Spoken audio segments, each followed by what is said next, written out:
Alas 6:23 na magandang umaga. Samantala sa ating good news naman, mga kasuotan po na likha ng mga designers mula po sa lalawigan ng Pangasinan nagningning sa gabi ng Miss Grand Philippines 2025. Alamin natin ang good news na yan kasama, ikwento mo Idol Tita Ronnie.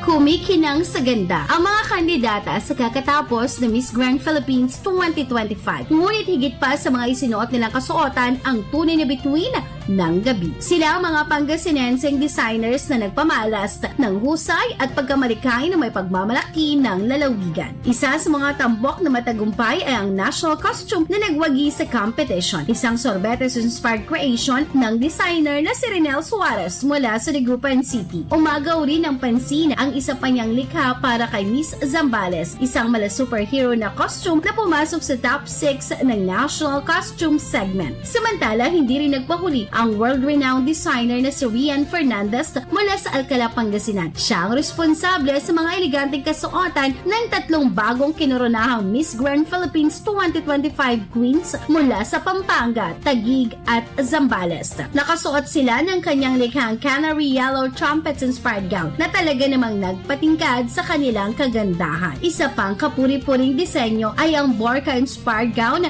ni Vladimir Echevarri mula sa Urdaneta City na isinuot ng binmalangyan beauty queen na si Nikki Buenafe. Ang pagkinang ng mga kasuotang ito ay patunay lamang na sa likod ng mga entablado ay ang mga alagad ng sining mula sa Pangasinan na patuloy na nagbibigay ng dangal at inspirasyon sa larangan ng fashion design, lokal man o pandaigdigang entablado. Yan ang ating good news for today. Ako si Idol Tita Ronnie Tatak, IFM.